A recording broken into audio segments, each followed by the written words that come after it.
Hello and welcome back. Thank you very much for joining me. My name is Mauro. I hope that all of you are staying safe and healthy. Today is the last day in this series of daily exercises for Tango dancers. In this series we have focused on the upper body and on pivot exercises. Today we will be making a summary, going through all the movements we have seen so far. I will not be explaining them in very much detail, so if you need that, I suggest you go rewatch those videos from the previous days. I will also give you and try to give you a couple of hints and suggestions on how to go on making these daily exercises, how to make up your own routine, how to change it so that it suits your needs and works for you the best.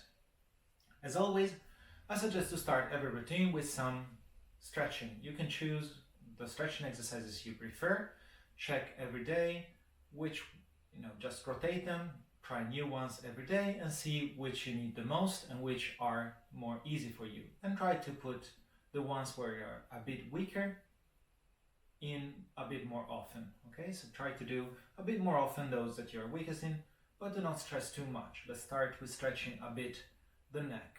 For example, I push my neck into my collarbone, rotate to the left, and do these big circles that we have done so many times. And we continue going in both directions. And as I was saying, just repeat the exercises a few times every day, and slowly you will see improvements. Let's do the upper spine. Stretching is one of the things that needs the most patience in terms of results. So don't try to do 2 hours of stretching one day and hope that you will see something changing. Just do a few minutes of one exercise, 2 every day. That's going to be better. Of course, 10 minutes is even better, but we also need all the other movements. So if you only have 10 minutes, just dedicate a couple to the stretching. Good. Let's do some hip hinge. Start with the legs stretched and push the hips back. Keep your spine neutral and straight. Push the hips forward and back and forward and back. Let's relax the shoulders too. Push them up, back, down and forward, up, back, down, forward and the other direction. All the way around. And always check what your limits are and try to see if there's improvement day by day. And let's stretch our arms and push the palms toward the sky and behind us. And relax. Then after this, let's start gaining our position, our posture, and elongating the spine. Heels up, shoulders up, and send everything down while keeping the head where it is. Relax the rest of the body and feel the spine more stretched. Let's do it again. Everything goes up, then everything goes down, even the shoulders, and then we relax everything but not the spine. So now the core and the spine are working. Take a moment and feel what your body is doing right now. Okay, so always try to record the feeling of being in the right position so that you can come here and get the position without having to go up and down, because of course this is not possible in a milonga, for example, so you can't do this before every song. So try to take a moment and feel how it is to be in a stretched, stable, strong position. Let's do some dissociation. And in dissociation, we will hands on the shoulders and we will turn to our right. And here, make sure that you know which muscles are working and which ones are not useful. So my shoulders are still relaxed and not working, and my dorsals are. As I said previously, Don't cheat yourself. Don't try to get more range in the wrong way. This is not useful. Just accept, check how far you can go, and doing it a few times a day, every day, will give you more and more flexibility there. Let's do it while doing the step. We stand on the right, go forward with the left, and we just turn hands on the shoulders, for example, and we just turn to the left while going to the middle of the step. And back. And forward with the right, and turn to the right. Back. Forward with the left, turn to the left. And back. Forward to the right, turn to the right. And back. So you see, we're building up after fixing our positions. We can build up a little bit and start doing some more complicated exercises, but without first doing the stretch in the spine. These exercises, it would be too easy to do it in the wrong way. Let's do some lapis. We will stretch the right leg forward and turn to the right. Side and back. And again, forward, side and back. And here I turn away. Once again, turn to the left. Let's change and do two on the other foot. We go to the front with the left, turn to the left, to the side and back. And to the front, side and back. Good. Let's do some pivots. As always, when we do these pivots, let's start going on the right to the right by first turning and then pivot. First turn and then pivot. First turn and then pivot. Try to see what imbalances there are and what happens when you fall down. Let's go to the other side, on the left, going to the left. I'll put the other foot away. If you feel confident, you can just put it somewhere else, for example in front. You can turn and go. Turn and go. You can keep it to the side. So turn and pivot. Turn and pivot.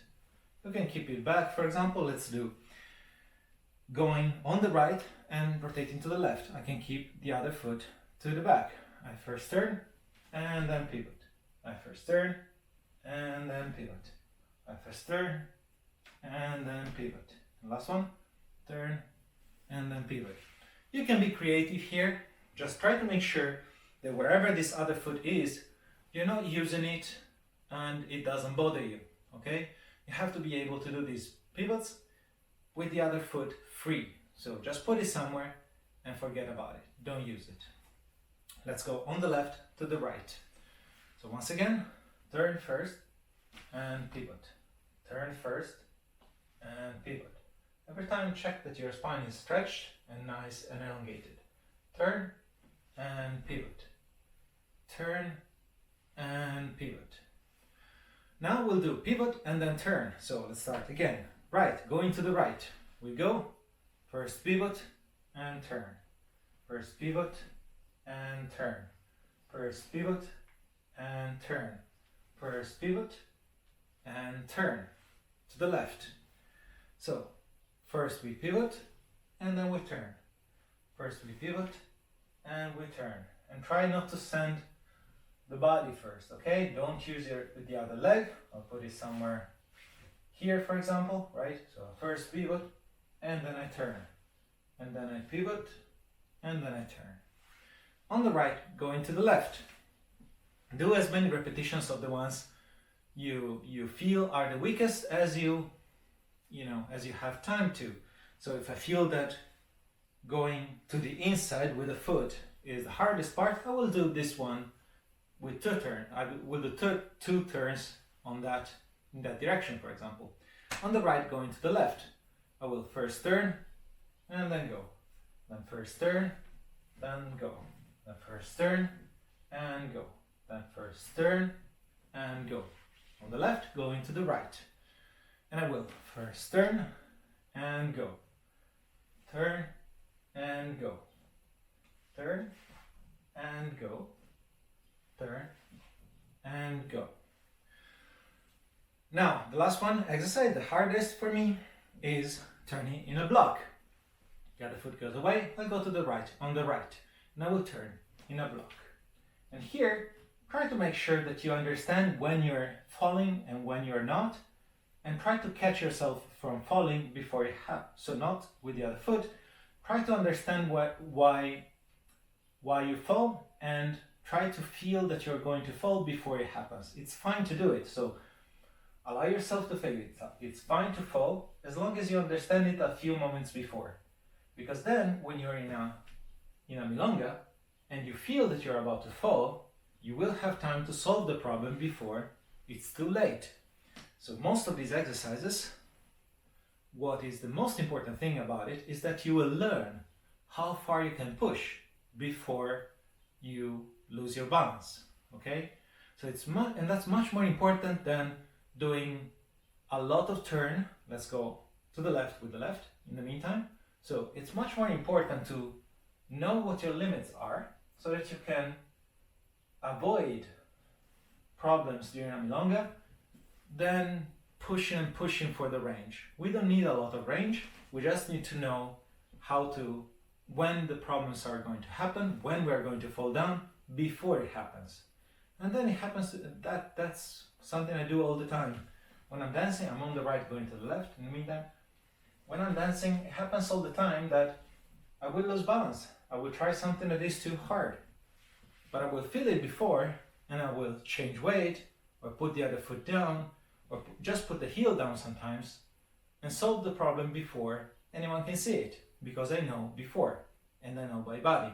So the main and the core message about these exercises is not so much to improve our technique, to do more and something, and push the range so much, but know what the range is for us and be able to use it more comfortably. Because at the end of the day, the technique is not the dance. So we do all these exercises so that we can completely forget about them when we're going out for dancing, and we can just focus on the music and on the partner.